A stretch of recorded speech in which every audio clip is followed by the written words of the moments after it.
ఒక పీకే సరిపోలేదని ఇంకో పీకేని తెచ్చుకున్నాడు చంద్రబాబు నాయుడు. ఒక పీకే సరిపోలేదని ఇంకో పీకేని తోడు తెచ్చుకున్నాడు. పీకే 1, పీకే 2. నిన్న కూడా ఆయన ఈరోజు హైదరాబాద్లోనే మాట్లాడినట్టుగా చూసాం. నిన్న కూడా ఆయన చంద్రబాబు నాయుడు గారిని కలిసినట్టుగా వార్తలు వచ్చాయి. నాకున్నటువంటి కాస్త సమాచారం, ఇలాంటి మీడియా మిత్రులు చెప్పినటువంటి సమాచారం ప్రకారం దాదాపు 3 గంటల పాటు వారితో సమావేశం అయ్యారని చెప్పి. పీకే 1 పర్మనెంట్ కదా, పీకే 2. సో ఈ క్రమంలో ఎంట గెలవని నువ్వు ఇప్పుడు రచ్చగలుద్దాం అనేటువంటి ప్రయత్నం చేస్తున్నటువంటి ఈయన ఈరోజు వచ్చి ఆంధ్రప్రదేశ్ రాష్ట్ర ప్రజల తాలూకా మైండ్ సెట్ని తాను ఇచ్చేటువంటి స్టేట్మెంట్తో మార్చాలనేటువంటి ప్రయత్నం కనబడతా ఉంది. అది జరగని పని. బీహార్లో మన పరిస్థితి ఏంటి? బీహార్లో మన రాజకీయ పార్టీ పరిస్థితి ఏంటి? బీహార్లో ప్రశాంత్ కిషోర్ రాజకీయ పార్టీకి ఏదైతే పరిస్థితి ఉందో ఈరోజు ఆంధ్రప్రదేశ్లో చంద్రబాబు నాయుడు గారు కూడా అదే పరిస్థితి ఉంది. ఈ 2 చల్లని రూపాయలు కలిసి ఈరోజు ఆంధ్రప్రదేశ్ రాష్ట్రం గురించి, రాష్ట్ర రాజకీయాల గురించి, రాష్ట్రంలో ప్రజల తాలూకా ఉద్దేశాన్ని గురించి ఈయనేమన్నా మాటల మాంత్రికుడా, లేకపోతే ఏదన్నా మాయల మాంత్రికుడా? ఈయన ఏదో మాట చెప్పేస్తే అమ్మో ప్రశాంత్ కిషోర్ చెప్పాడు కాబట్టి అందరూ మన ప్రశాంత్ కిషోర్ గారు చెప్పినట్టు చేసేస్తామని.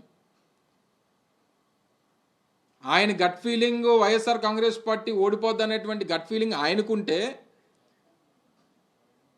ఈ రాష్ట్రంలో ఉన్నటువంటి 5 కోట్ల మంది 5,30 లక్షల మంది ప్రజలకి తెలుగుదేశం పార్టీ వారి తాలూకా మిత్రపక్షాలు చిత్తుగా ఓడిపోతాయనేటువంటి గట్ ఫీలింగ్ ఈ రాష్ట్ర ప్రజలకు ఉంది.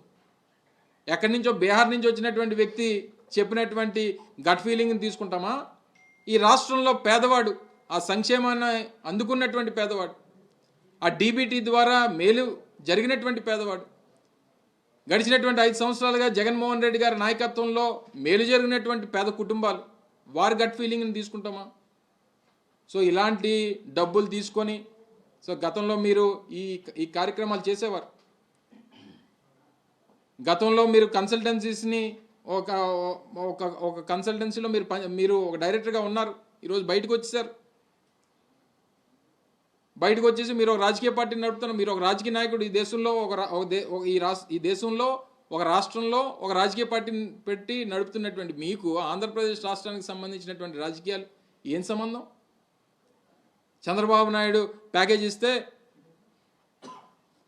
ఈ చల్లని రూపాయి వచ్చి ఇక్కడ మాట్లాడి ఇక్కడ ప్రజల తాలూకా మనోభావాల్ని, వాళ్ళ ఆలోచనల్ని మార్చేస్తాడు అనుకోవడం అమాయకత్వం అనేటువంటి విషయాన్ని మీ ద్వారా మరొకసారి ప్రజలు చెప్పాలనేటువంటి ఉద్దేశంతో మిమ్మల్ని అందరినీ కూడా ఈ సమయంలో పిలవడం జరిగింది. దయచేసి ఇటువంటి వ్యక్తులు, ఇటువంటి మాయలు పకీరులు చెప్పేటువంటి మాటలు దయచేసి కనీసం పరిగణనలో కూడా తీసుకోవద్దనేటువంటిది రాష్ట్ర ప్రజలను కోరుతా ఉన్నా. ఎవరు ఏం చెప్పినా ఈరోజు దేశంలో కానీ ప్రపంచవ్యాప్తంగా కానీ అన్ని దేశాల్లో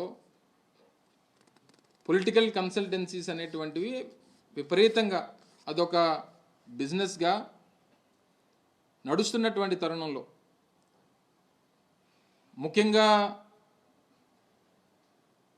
ప్రజలు మీడియా పట్ల, సోషల్ మీడియా పట్ల కొంత పర్సంటేజ్ ఆఫ్ ఓటర్ సెక్షన్ కానీ లేదా సొసైటీ కానీ ఇన్ఫ్లుయెన్స్ అవుతున్నటువంటి పరిస్థితుల్లో ఈ రకమైనటువంటి స్ట్రాటజీలు చేస్తుంటారు. ప్రజల్లో బలం లేనటువంటి వారు, ప్రజల్లో కనీసం ఏ రకమైనటువంటి మంచి లేదా క్రెడిబిలిటీ సంపాదించుకోలేనటువంటి వారు ఈ రకమైనటువంటి ప్రొపగండా చేసుకుంటారు. 2019 ఎన్నికలకి ఎగ్జిట్ పోల్స్లో లగడపాటి రాజగోపాల్ ఏం చెప్పాడు? 130 సీట్లు వస్తాయి తెలుగుదేశం పార్టీకి అని చెప్పి. ఏం జరిగింది? సరే అలాగని చెప్పి మాకు చెప్తున్నటువంటి సర్వేలు చూసి మేము ఏదో ఆనందపడిపోయే పరిస్థితో, లేదా ఈ రకమైనటువంటి మాటలు మాట్లాడుతున్నటువంటి వ్యక్తులను చూసి బాధపడిపోవాల్సినటువంటి పరిస్థితో మా పార్టీకి లేదు. మేము ప్రజల్ని నమ్ముకున్నాం, ప్రజలకు చేయాల్సినటువంటి మంచి చేస్తూ ఉన్నాం, ప్రజలకు చేయాల్సినటువంటి కార్యక్రమాలు ఇచ్చినటువంటి మాట ప్రకారం నిలబెట్టుకుంటా ఉన్నాం. మొదటి రోజు నుంచి ఏదైతే ఎన్నికల్లో చెప్పినటువంటి ప్రతి మాటని నిలబెట్టుకునేటువంటి విధంగా ముందుకెళ్తున్నటువంటి తరుణంలో మాకు ఈ రాష్ట్రంలో పేదవాడికి అండగా నిలబడేటువంటి మా ప్రభుత్వం జగన్మోహన్ రెడ్డి గారి నాయకత్వం కావాలని చెప్పి రాష్ట్ర ప్రజలు, రాష్ట్రంలో పేదవాడు కోరుకుంటూ ఉన్నాడు. ఎవరో పెత్తందారులో లేదా డబ్బున్నటువంటి వారో లేకపోతే చంద్రబాబు నాయుడికి వత్తాసు పలకాల్సినటువంటి కొన్ని వర్గాలు పలికితే పలకొచ్చు. కానీ ప్రభుత్వం మీద ఆధారపడేటువంటి కోట్లాది మంది ప్రజలు ఈ రాష్ట్రంలో వైఎస్ఆర్ కాంగ్రెస్ పార్టీ అధికారంలోకి వస్తేనే మళ్ళీ మనకి భవిష్యత్తు ఉంటుంది, మంచి జరుగుతుంది అన్నటువంటి నమ్మకం వారికి ఉంది. వారికి మంచి చేస్తామన్నటువంటి నమ్మకం మాకు ఉంది. చేయగలిగేటువంటి భరోసా ఇప్పటికే జగన్మోహన్ రెడ్డి గారు రాష్ట్ర ప్రజలకు ఇచ్చారు. సో దాని మీద అంతా కూడా ఎన్నికలు ఆధారపడి ఉంటాయి అనేటువంటిది మీ ద్వారా తెలియజేస్తూ ఉన్నాం. మాకు ఐపాక్ ఏదైతే పొలిటికల్ కన్సల్టెన్సీగా వైఎస్ఆర్ కాంగ్రెస్ పార్టీకి పనిచేసినప్పుడు is one of the director. కానీ ఈరోజు ఆయన ఒక రాజకీయ నాయకుడు, బీహార్లో ఒక రాజకీయ పార్టీని నడుపుతున్నటువంటి వ్యక్తి. సో గతంలో ఇది ఉంది కాబట్టి దాన్ని ఈ రకంగా యూజ్ చేసుకుందాం అనేటువంటిది చంద్రబాబు నాయుడు గారు దాన్ని ప్రయత్నం చేస్తూ ఉన్నాడు.